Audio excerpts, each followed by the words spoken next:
Sam Peckinpah's 10 Best Movies.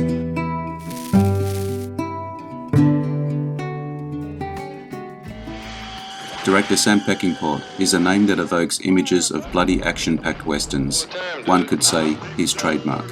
Today we will take a look at Peckinpah's highest-rated movies on IMDB. A few you will know, some will surprise. Not all westerns, but all great. If you enjoyed this video, hit the notification button to get my new videos. If you want to check out my many other videos, head over to my channel. The link is in the description. Let's get into it.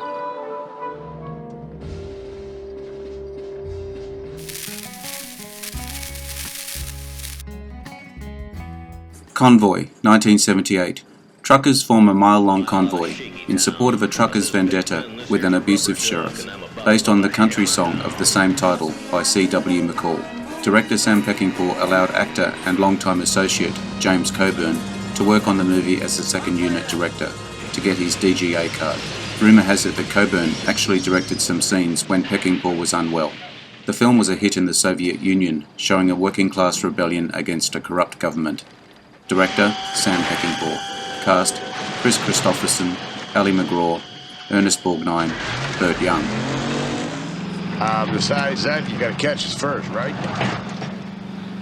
10 years. I figure 10 years with a little time off for good behavior. This is Lyle Wallace, in the Tosha County Sheriff's Office. Need assistance.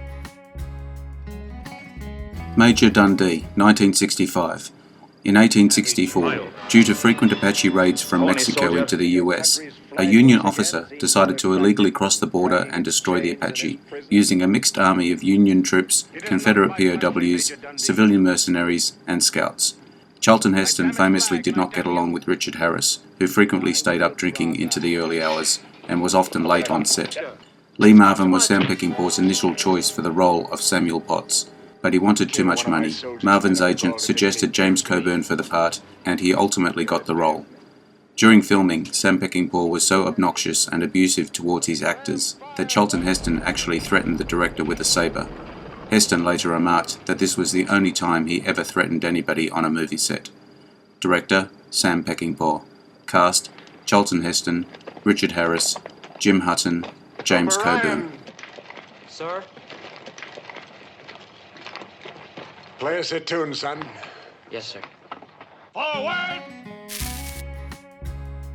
Junior Bonner, 1972. Ace Bonner returns to Arizona several years after he abandoned his family. Junior Bonner is a wild young man. Amidst the typical rodeo championship, family drama erupts. Ida Lupino hired Sam Peckinpah to work on her series Mr. Adams and Eve, 1957. After she found him living in a shack behind her property, he paid her back by casting her in this film some years later. The yellow dog you see in the movie is the grandson to Spike, the dog from the movie Old Yeller, 1957. Joe Don Baker and Sam Peckinpah reportedly did not get along whilst filming. Baker had this to say on Peckinpah: "I didn't care for Peckinpah at all.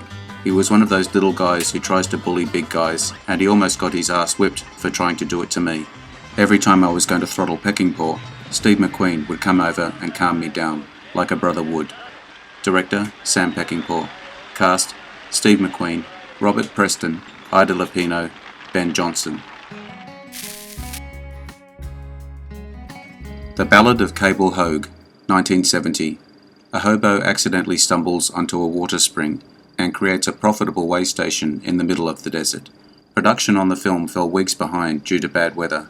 When filming was suspended, director Sam Peckinpah, along with cast and crew, would drink. When filming finally wrapped, the bar bill came to over $70,000, equivalent to over $500,000 today. The chaotic filming wrapped 19 days over schedule and $3 million over budget, terminating Sam Peckinpah's tenure with Warner Brothers, Seven Arts, and caused permanent damage to his career. The critical and box office hits, Deliverance, 1972, and Jeremiah Johnson, 1972, were in development at the time, and Peckinpah was considered the first choice to direct them. His departure from Warner Brothers left him with a limited number of directing jobs. Director Sam Peckinpah. Cast: Jason Robards, Stella Stevens, David Warner, Strother Martin. But knowing cable, I suggest you do not take it. Pat Garrett and Billy the Kid, 1973. Pat Garrett is hired as a lawman on behalf of a group of wealthy New Mexico cattle barons to bring down his old friend, Billy the Kid. While making this film, Sam Peckinpah's alcoholism was so advanced that he would have to start the day with a large tumbler of vodka to stop shaking. He would be drinking grenadine by mid-afternoon. After that, he was too drunk to work. James Coburn recalled that Peckinpah was only coherent for 4 hours a day. Chris Christopherson and Sam Peckinpah had several heated arguments while making the film, and others on the set often thought they would fight physically. Peckinpah, always very confrontational, wanted to fight Christopherson, but said he feared Christopherson, a former Army airborne ranger, would kill him. Christopherson answered, "Yeah, Sam, I think you're right." In spite of this, Peckinpah referred to Christopherson as a great guy and said that working with him was one of the greatest experiences of my life. Director, Sam Peckinpah. Cast, James Coburn, Chris Christopherson, Richard Jekyll, Katie Dorado, Slim Pickens, Jack Elam.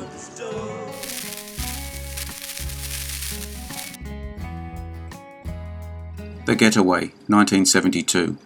A recently released ex-con and his loyal wife go on the run after a heist goes awry. Sam Peckinpah's intake of alcohol increased dramatically while making the film, and he was fond of saying, "I can't direct when I'm sober." When Steve McQueen and Ali McGraw are standing outside the car and McQueen suddenly slaps her, the slap was unscripted. This is evident by McGraw's shocked reaction. Shot almost entirely in sequence. Director, Sam Peckinpah. Cast, Steve McQueen, Ali McGraw, Ben Johnson, Sally Struthers. Hold it right there. Get those guns out on the street. Kick them over. Now lay down that gun. What the hell's the matter with you?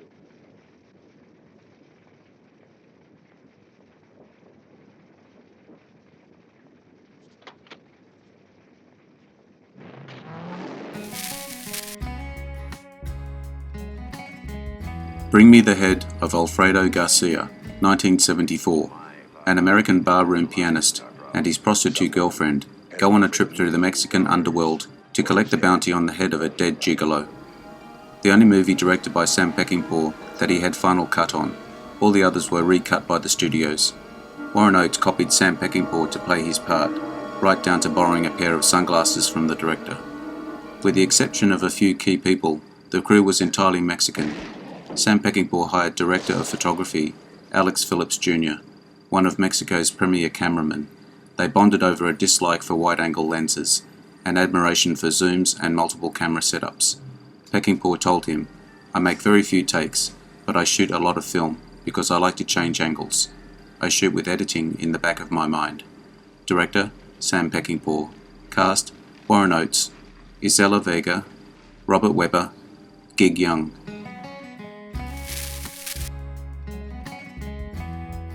Ride the High Country, 1962. An ex-Union soldier is hired to transport gold from a mining community through dangerous territory, but what he doesn't realize is that his partner and old friend is plotting to double-cross him. Final film of Randolph Scott. He retired from acting once he saw the finished film, saying he wanted to quit while he was ahead and that he would never be able to better his work here. Sam Peckinpah, who tended to edit in his head as he went along, didn't shoot much extra coverage beyond the footage he knew he needed for each scene.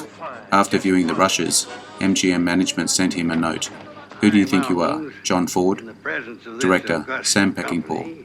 Cast, Joel McCrea, Randolph Scott, Mariette Hartley, Ron Starr.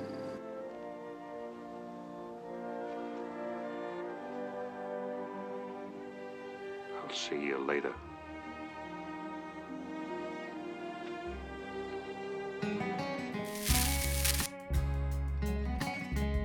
Straw Dogs, 1971. A young American and his English wife come to rural England and face increasingly vicious local harassment. In the scene where David Sumner, Dustin Hoffman, first enters the local pub, director Sam Peckinpah was unhappy with the other actors' reaction to this stranger entering their world. Eventually, he decided to do one take, where Hoffman entered the scene without his trousers on. He got his reaction, and these are the shots shown in the final film. Before shooting, Co-writer and director Sam Peckinpah instructed Dustin Hoffman and Susan George to live together for 2 weeks, with co-writer David Legan Goodman in tow. Some of their interactions during this period were worked into the film script. Director Sam Peckinpah. Cast Dustin Hoffman, Susan George, Peter Vaughan, T.P. McKenna. The Wild Bunch, 1969. An aging group of outlaws look for one big score as the traditional American West is disappearing around them.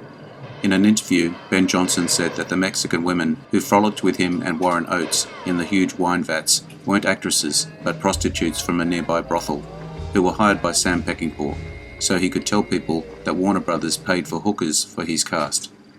After filming the scene where Ernest Borgnine and William Holden sit by a campfire and the characters vow they wouldn't have it any other way, it was hard for director Sam Peckinpah to yell, "Cut," because he was crying. Director Sam Peckinpah.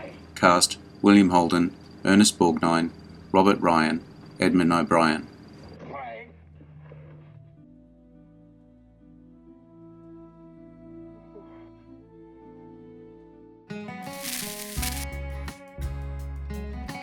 I hope you enjoyed the video. Seems like Peckinpah was not the easiest director to work with. A real character from a time past. Don't make him like that anymore. Let me know what you think in the comments. I appreciate your likes and subscribers. Hit the notification button to get my new videos. Take a look at my channel and check my Facebook page. The links are in the description. I am Wrangler. Bye for now. See you again soon. That's fun.